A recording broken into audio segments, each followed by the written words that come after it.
I never thought I'd be in a situation like this. You hear about it on the news, see the headlines, but deep down you always believe it's something that happens to other people, in other places. Not to you. Not when you're just running errands with your family on a quiet Saturday afternoon.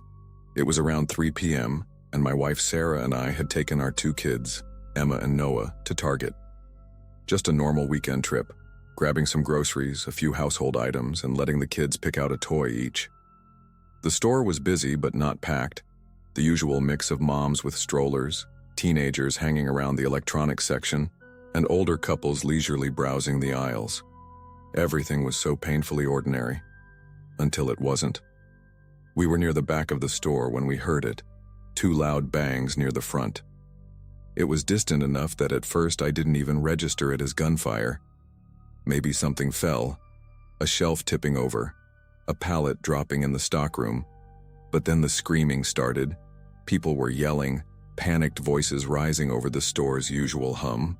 I saw a woman sprinting past our aisle, knocking over a display of cereal boxes, her face twisted in sheer terror. That's when I knew. This wasn't an accident. This was something else. My stomach dropped as more bangs echoed through the store. Sharp, deliberate. Gunshots. I grabbed Emma and Noah without thinking, one under each arm, and turned to Sarah. "Get down," I whispered, my voice barely audible over the growing chaos. We ducked behind a checkout counter, my heart pounding so hard I could hear it in my ears. More shots, more screams, the sound of people running, carts crashing, the robotic voice of the store's alarm blaring overhead.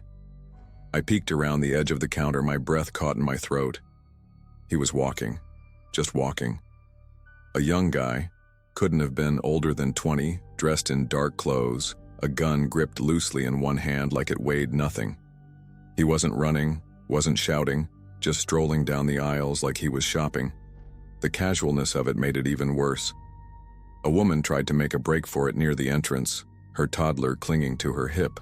He turned, lifted the gun, and fired. I didn't see if she got hit.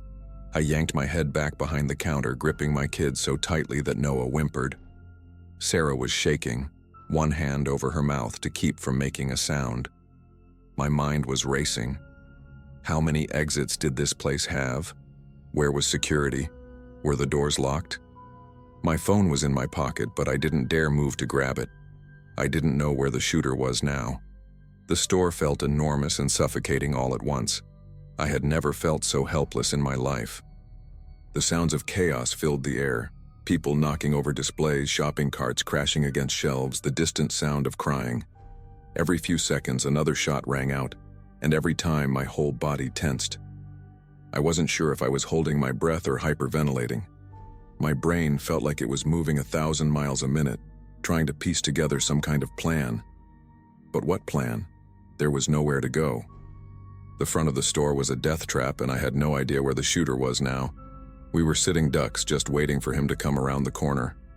And then, footsteps. Slow, deliberate. The sound of shoes scuffing against the polished floor. My entire body went ice cold. He was close. I could hear him breathing, calm, almost casual. My grip tightened on Noah and Emma, pulling them against me. Sarah squeezed my arm so tight her nails dug into my skin. We weren't alone behind the checkout counters. There were others. A teenage girl was curled up against the register, sobbing into her hands. An older man sat frozen, staring ahead like he wasn't even there anymore. We were all just waiting, hoping, praying that he would pass us by. And then for a brief second I saw him. Through the small gap between the checkout counters, his shadow stretched across the floor. He was right there. So close I could hear the faint click of something. Maybe the safety being turned off, maybe just his fingers tapping against the metal. He was taking his time, hunting, enjoying this. My heart pounded so hard I thought he might hear it. I didn't dare move, didn't breathe. Sarah's grip on my arm tightened even more, and I realized she was crying silently, her face pressed against my shoulder. I wanted to do something, anything, but what? If I moved, he'd see me. If I made a sound, he'd know we were here. Then something shattered across the store, a glass display maybe. A loud, sudden crash. The shooter turned toward the noise, his shadow shifting, and just like that, he walked away, following the sound. I let out a breath so slowly I thought my lungs might give out. This was our chance. I looked at Sarah, then at the kids, and I knew we had to move. Staying put wasn't an option anymore. We had to get out. I mouthed to Sarah, "We have to go." She nodded, her face pale, eyes wide with fear. I shifted Noah into my arms while gripping Emma's hand so tightly she winced. I couldn't risk letting go. We started crawling, moving slowly along the base of the checkout counters. Every movement felt agonizingly loud, every breath too sharp. The shooter was somewhere deeper in the store now, distracted by whatever had made that noise. But I knew that wouldn't last. He wasn't in a rush. He was savoring this. We reached the self-checkout section near the side exit, where a few other people were huddled. A woman in a green sweater was holding a little boy against her chest, rocking him, whispering something I couldn't hear. A man in a business suit was crouched low, staring toward the aisles, his phone clenched in his hand like a lifeline. I glanced at the emergency exit just 10 feet away. It was so close. But then I saw the sign. Alarm will sound. I hesitated. If I pushed that door open, the alarm would go off, and if the shooter was anywhere near, he'd hear it. I looked at Sarah, then back at the kids. We didn't have a choice. I took a deep breath, reached out, and pressed my hand against the door bar. And then, another gunshot. Closer this time, followed by a scream. The shooter was moving back toward the front. My stomach turned to ice. If I opened this door now, he might turn around. But if I waited too long, he might see us anyway. The man in the business suit suddenly lunged forward, shoving open the door before I could.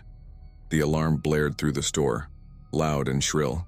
It was like everything froze for half a second, and then chaos erupted again. People bolted, pushing through the exit, tripping over each other in panic. I grabbed Sarah's arm and pulled her forward, shoving through the door into the blinding sunlight outside. The second we stepped outside, the cold air hit me like a slap. The parking lot was chaos. People running in every direction, some ducking behind cars, others just sprinting, desperate to get as far away as possible.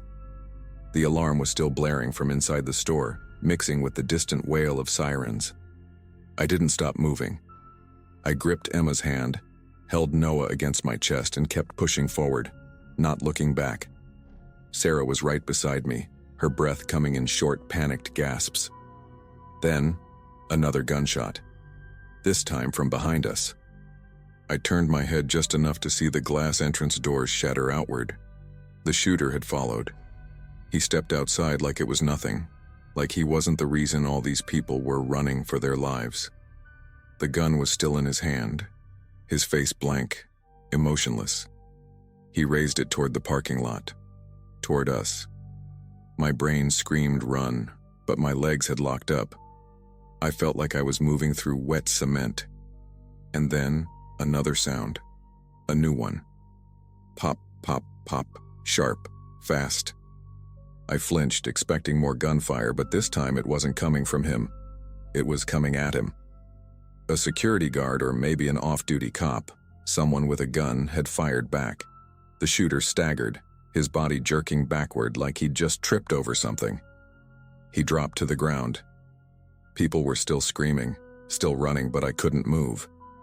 I just stood there, staring at him lying on the pavement. The next few minutes were a blur. Police swarming the parking lot, officers shouting, people sobbing. Someone guided us behind a police car, told us we were safe now. But I didn't feel safe. I didn't feel anything.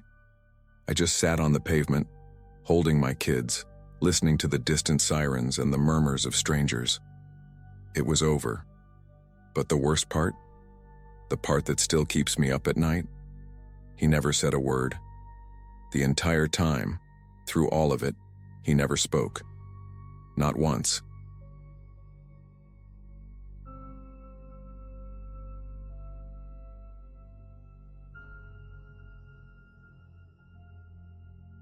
I was in my sophomore year of college when this happened.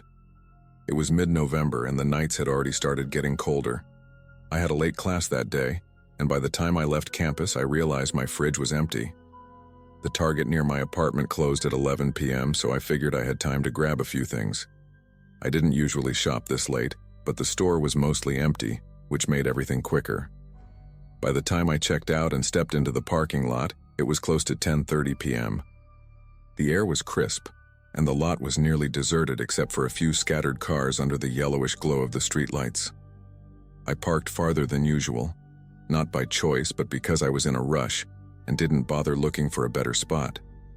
As I walked toward my car, I felt that weird kind of stillness that only happens in empty places at night. I told myself I was being paranoid, but I still hurried, shifting my bags to one arm so I could grab my keys faster. I had just opened my trunk when I heard a voice behind me.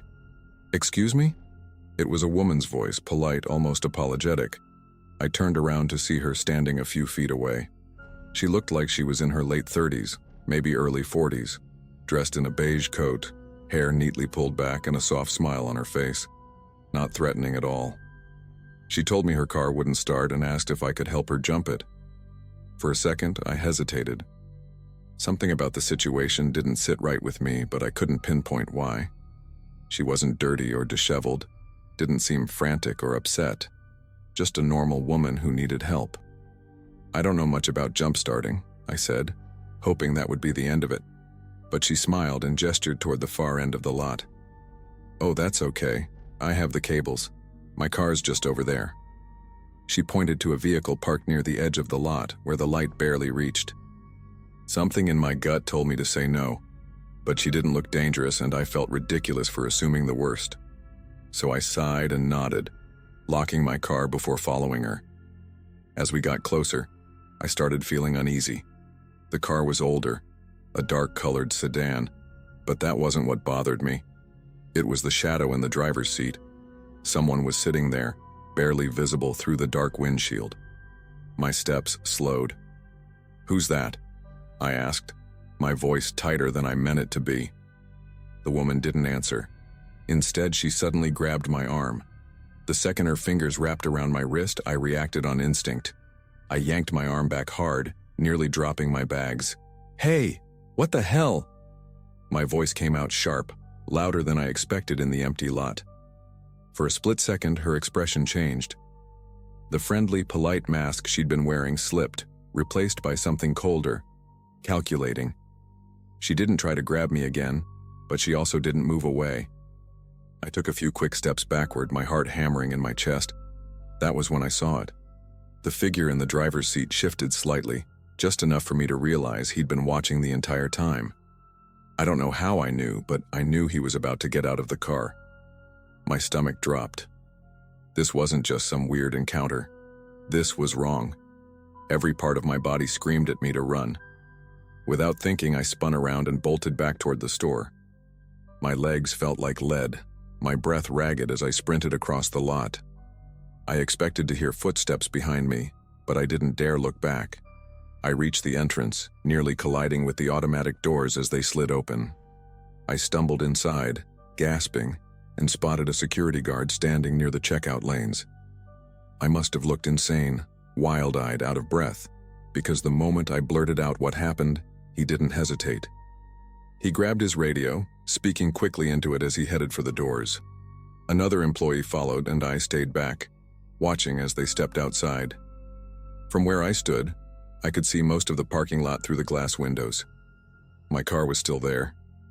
The woman and her car, however, were gone. No sign of them. It hadn't even been a full minute since I ran inside. My stomach twisted. How had they disappeared so fast? The police arrived about 10 minutes later. I gave them a description of the woman, her coat, her hair, the way she spoke. They asked if I got a look at the man in the car, but I shook my head. He'd been nothing more than a shadow behind the windshield. They checked the security cameras, but the footage was useless.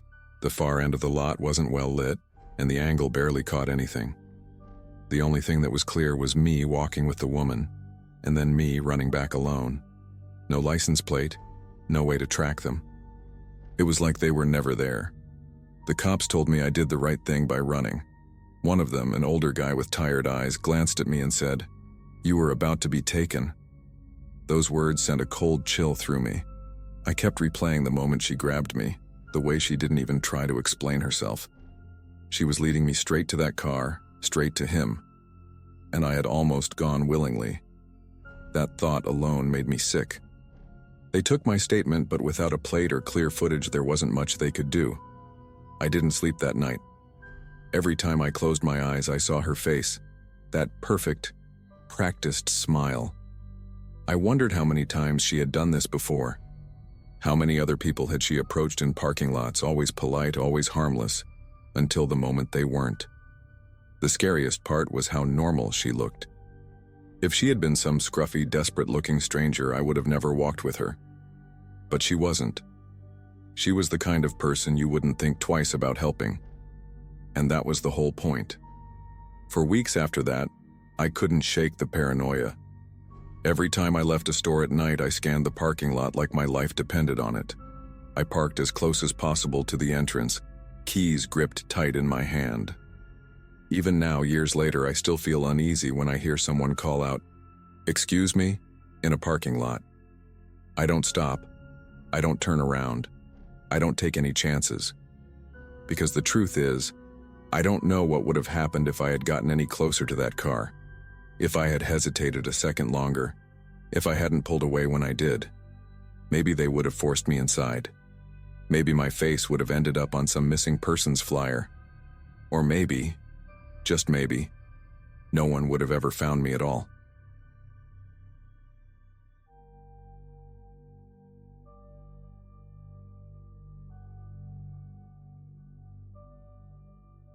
I used to work the night shift at Target, mostly in the stockroom, unloading pallets and organizing inventory. It wasn't a bad job, mindless work, steady pay, but the hours could be brutal. That night I was one of the last people left. The store had already closed and most of the floor employees had clocked out. It was just me and maybe one or two other guys finishing up inventory before heading home. I liked the solitude. Something about the quiet hum of the store at night made it easier to get through the shift.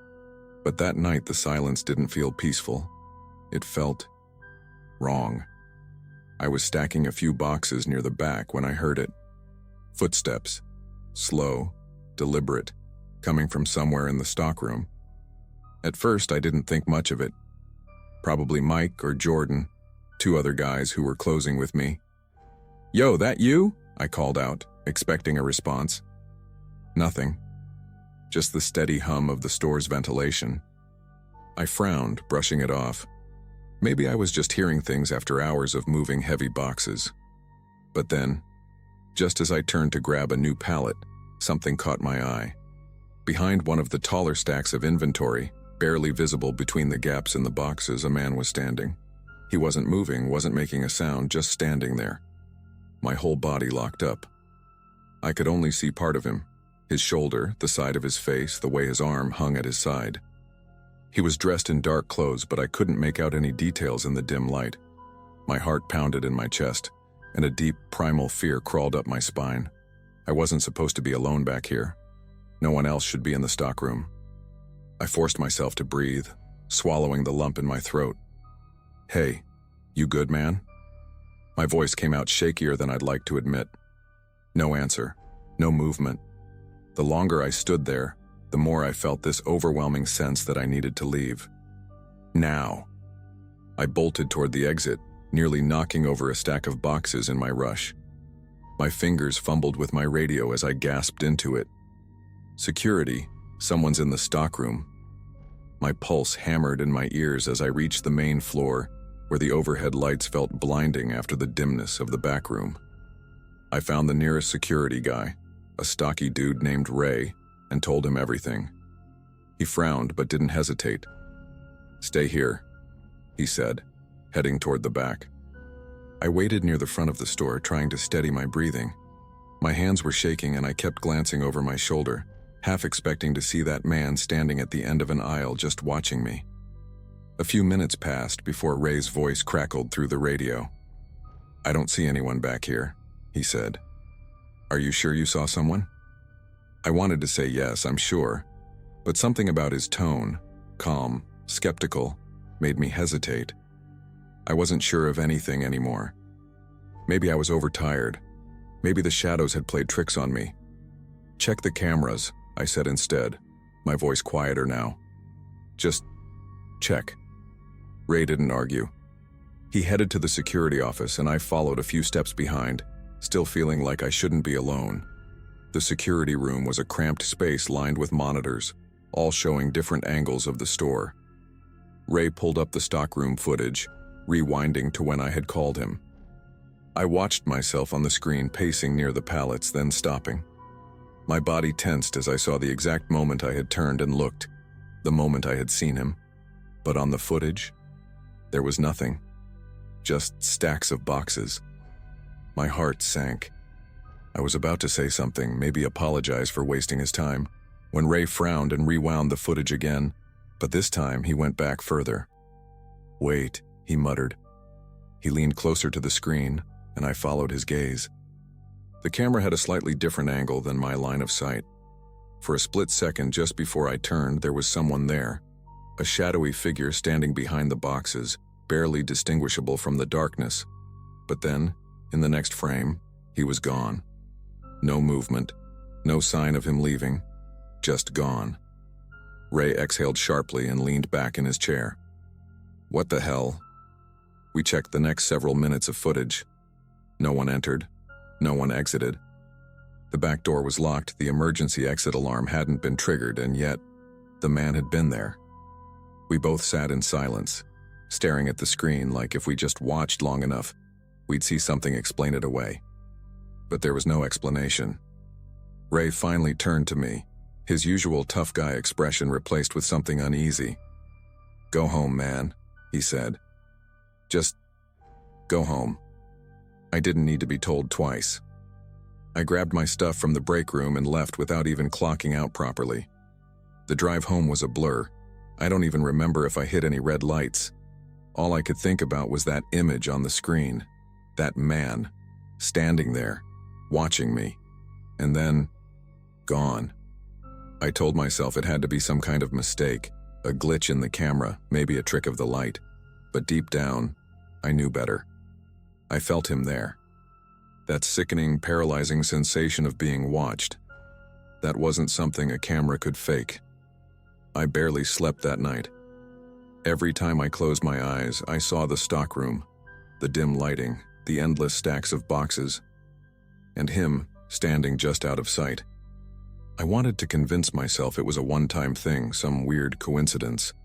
But when I went back to work the next night, I couldn't shake the feeling that the stockroom wasn't empty.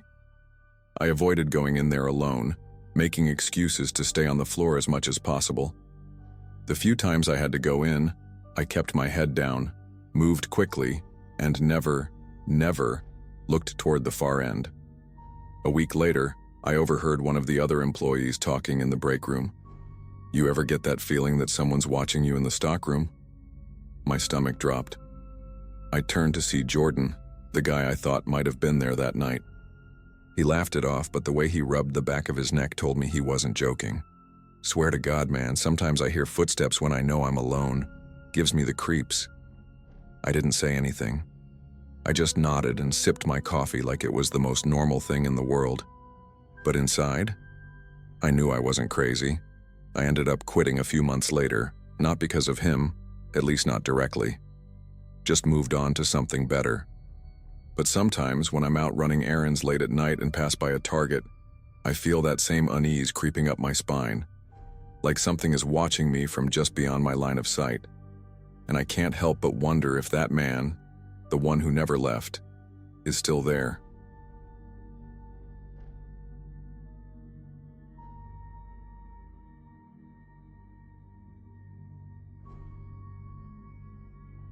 I was never the type to be paranoid. I mean, sure, I was cautious. Years of living alone will do that to you. But I wasn't someone who assumed the worst about people. That changed after what happened at Target last fall. It was a regular Tuesday evening, a little after 8 p.m. I had stopped by on my way home from work to pick up a few things. Shampoo, some frozen meals, and a new candle, because I liked having one burning while I unwound at night.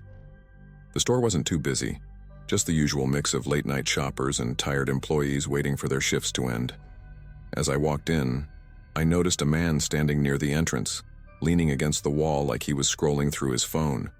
Nothing unusual. I barely spared him a second glance. I went about my shopping, moving through the aisles at my usual pace. I was in the beauty section when I saw him again. Same man, same black hoodie, standing a few feet away, still looking at his phone. That's when I started to get a weird feeling. It wasn't that he was doing anything obviously threatening, but something about him felt off, like he wasn't really shopping. I shook it off, convincing myself I was being dramatic. But as I moved through the store, grabbing what I needed, I noticed a pattern. Wherever I went, he wasn't far behind. In the snacks aisle, by the refrigerated section, near self-checkout. Always just a few aisles away, never looking directly at me, but always there. By the time I reached the checkout, my heart was pounding, though I kept telling myself I was being ridiculous. Maybe he was just shopping too. Maybe he just happened to need the same things I did. I paid for my stuff, shoved my receipt into my bag, and headed toward the exit.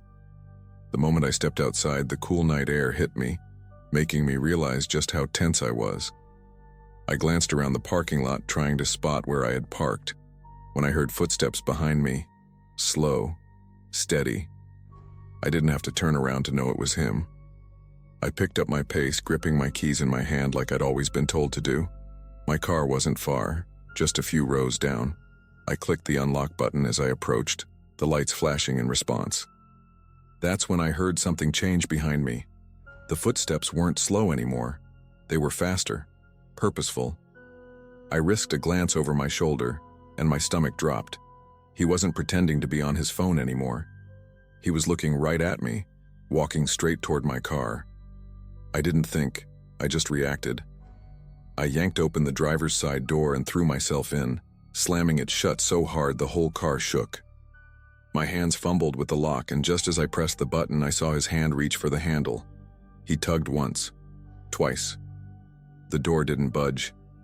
My breath came in short, panicked bursts as I watched him through the window.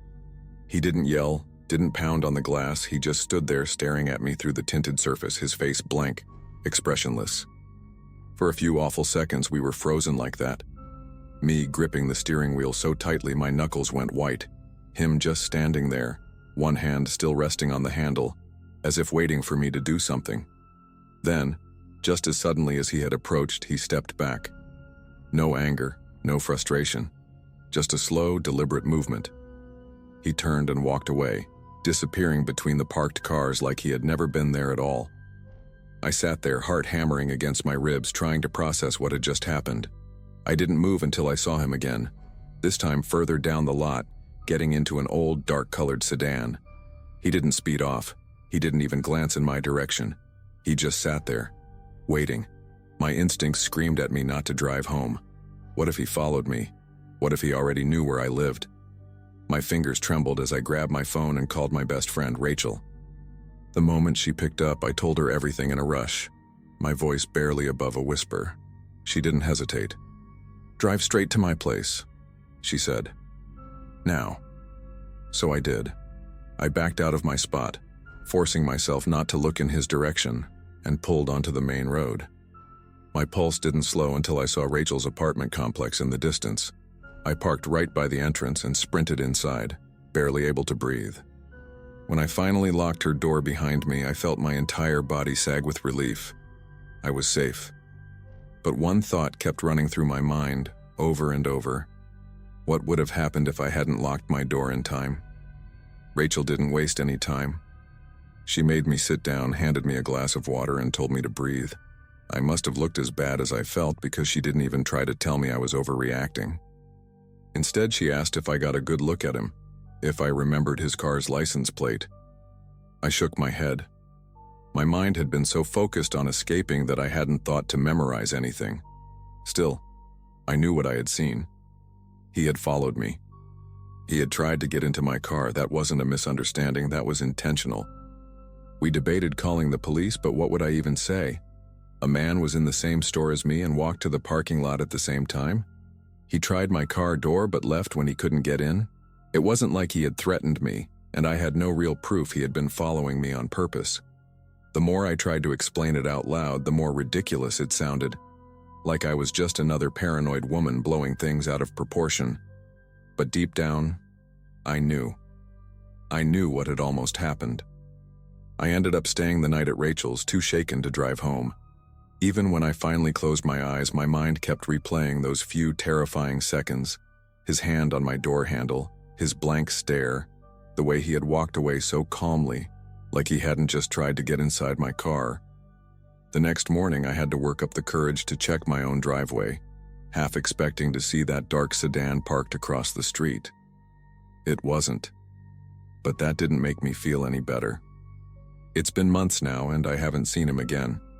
But every time I go shopping at night, I park as close to the entrance as I can. I check the aisles more often. I keep my keys in my hand before I even leave the store. And I always lock my doors the second I get inside. Because the scariest part isn't that I don't know who he was. It's that I don't know what he wanted. And I never will.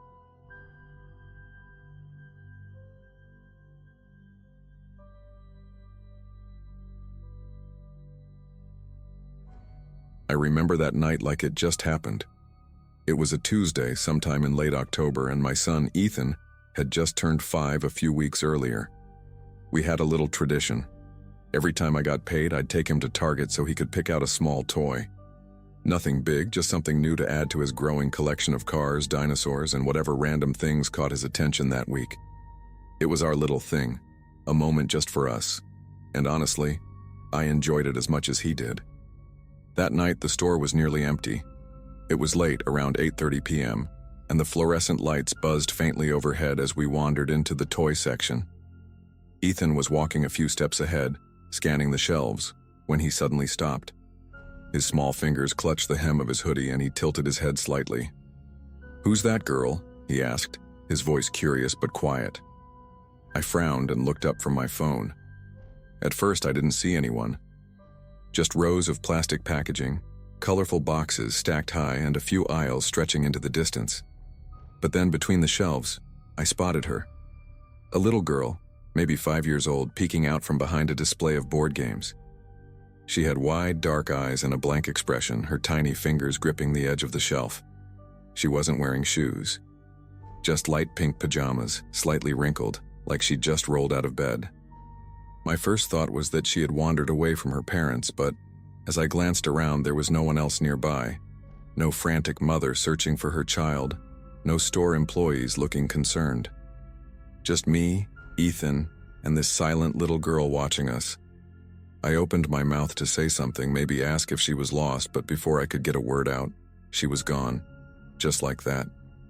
I blinked, trying to process it. 1 second she was there, the next, the aisle was empty. I stepped forward, peering around the corner of the shelf, expecting to see her tiny form running off to find her parents. But there was nothing. Just more shelves, more toys, and a creeping sense of something being off. Ethan tugged at my sleeve, looking up at me with those big, innocent eyes. "Where did she go?" he asked. I didn't know how to answer. I wasn't even sure what I had seen. Maybe she darted off faster than I realized. Maybe her parents had been right around the corner, out of sight. But something about it didn't sit right with me. The way she had been standing there, perfectly still. The way she had disappeared in an instant, like she had never been there at all. I forced a smile and ruffled Ethan's hair. "I don't know, buddy," I said, trying to sound casual. Probably just playing hide and seek. But deep down, I wasn't convinced. I kept looking around as we moved through the aisle, expecting to see the little girl again. Maybe she was just playing, or maybe she had run back to her parents. But I couldn't shake the uneasy feeling crawling up my spine. Something about the way she had been watching us felt unnatural. Kids stare sometimes, sure, but there was no curiosity in her eyes. No shyness. Just a blank, almost expectant look. I tried to brush it off, focusing on Ethan as he picked up a toy truck and turned it over in his hands. But my ears were tuned in, listening for any sign of movement. The store was quiet, just the occasional beep of a scanner at the registers and the distant hum of someone pushing a cart. Then I heard it, a soft pattering sound like bare feet against linoleum. My stomach tightened.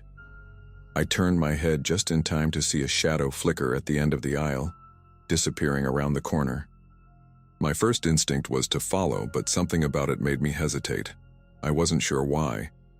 Maybe it was the fact that no one else seemed to notice her. The store wasn't completely empty. There were a few other late-night shoppers, casually browsing, completely unaware. If a child was wandering around alone in pajamas, someone should have been looking for her. But no one was. That's what unsettled me the most. I placed a hand on Ethan's shoulder, guiding him toward the front of the store. "Let's check out," I said, trying to keep my voice steady. He didn't protest, just clutched his toy truck and followed me. As we walked, I glanced over my shoulder, half expecting to see her peeking out from another shelf. But she was gone. Or so I thought. When we reached the self-checkout area, Ethan tugged my sleeve again. "Daddy," he whispered. "She's right there." My pulse spiked. I turned my head slowly, following his gaze. She was standing by the automatic doors. Just standing there, facing us. Still barefoot, still in those pink pajamas. The doors would slide open each time someone walked out. But she didn't move. She just stood in the same spot, as if she was waiting for something. My breath felt tight in my chest. This wasn't normal. This wasn't right. I swallowed hard, my mind scrambling for a logical explanation. Maybe her parents were outside waiting in the car. Maybe she had wandered off and someone would come looking for her any second now. But deep down I knew that wasn't true. No one in the store reacted to her. No worried parent rushing over. No employee approaching to help. Just me and Ethan, staring at this little girl who shouldn't have been there. My instincts screamed at me to leave. I grabbed Ethan's hand, clutching it tighter than usual, and hurried to pay for his toy. The scanner beeped, my hands feeling clumsy as I swiped my card. I needed to get out of there. As I finished, I dared one last glance toward the doors. She wasn't there anymore. A cold shiver ran down my spine. I didn't wait around to figure out where she had gone. I led Ethan outside, my eyes scanning the parking lot, half expecting to see her standing by my car. But the lot was empty, just a few distant figures loading groceries into their trunks. I let out a breath I hadn't realized I was holding and buckled Ethan into his car seat as quickly as I could. "Was she a ghost?" Ethan asked suddenly, his small voice cutting through the quiet. My stomach twisted. I forced a laugh. "No, buddy," I said, though my voice didn't sound convincing. "Just a kid playing around." But as I pulled out of the parking lot, something caught my eye in the rearview mirror. A figure, small and still, standing beneath one of the dim streetlights at the edge of the lot. My hands tightened on the wheel. It was her. The same wide, dark eyes, the same pink pajamas, just standing there watching us. My chest tightened with something between fear and disbelief. I blinked, and in that split second she was gone. The streetlight flickered. The space where she had been was empty. I felt a chill seep into my bones. I didn't say anything to Ethan. I didn't want to scare him. But the entire drive home, I couldn't shake the feeling that we weren't alone. Even as I locked the doors, checked the windows twice, and tucked Ethan into bed, the unease lingered. That night, I barely slept. Every creak of the house made my heart jump. I never told anyone what happened. Maybe I didn't want to admit how much it unsettled me, but even now, whenever I drive past that Target, I feel it. That same prickling sensation on the back of my neck. Like someone's watching, like if I look too long I might see her again, and this time she won't just be watching.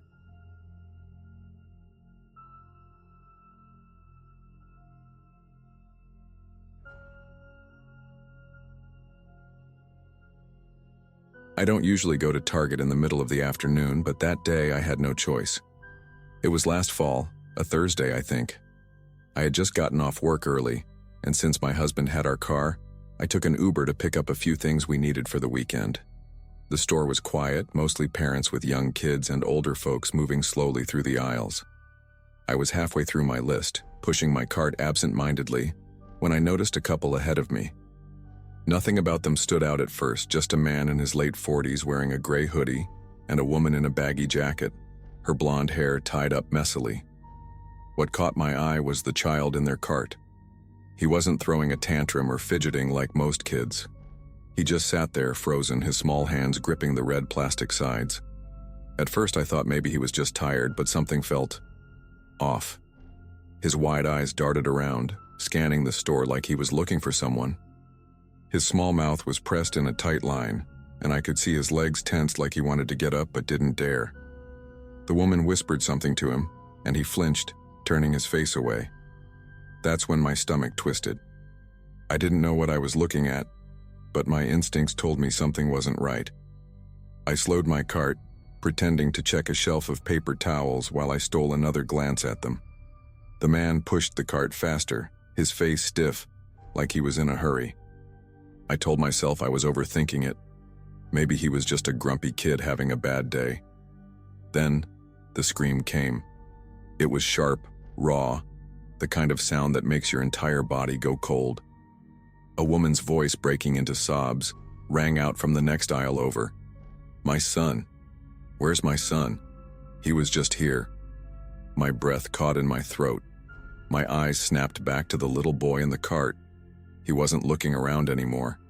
He was staring straight ahead, his tiny shoulders trembling. Before I could even process what was happening, I saw a security guard rush past me, his radio crackling, then another. The couple was just feet from the exit now, moving faster. But so was security. One of the security guards stepped right in front of the couple's cart, holding up a firm hand. "Sir, ma'am, I need you to stop right here for a moment."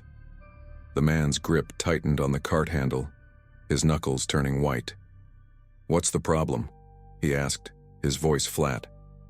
The woman beside him gave a nervous chuckle, glancing toward the doors. I saw her fingers twitch at her side, like she was debating whether to run. The guard didn't move. "Step away from the cart." His voice was calm, but there was an edge to it, something that said he already knew exactly what was going on. The little boy turned his head slightly, his lips parted, but he didn't make a sound.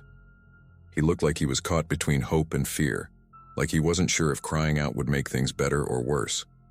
Then, just as another guard approached from behind, the woman blurted out, "This is our nephew." She forced a laugh, her eyes darting between the two security officers. "He's just a little shy around strangers." The man nodded stiffly. "Yeah, we're watching him for his mom." He reached for the boy's arm, but the child recoiled, pressing himself into the cart as if trying to disappear. That was when the real mother appeared. She ran up, her face streaked with tears, her chest heaving like she'd been sprinting. "Braden," she sobbed, her voice cracking. The second she said his name, the boy burst into tears.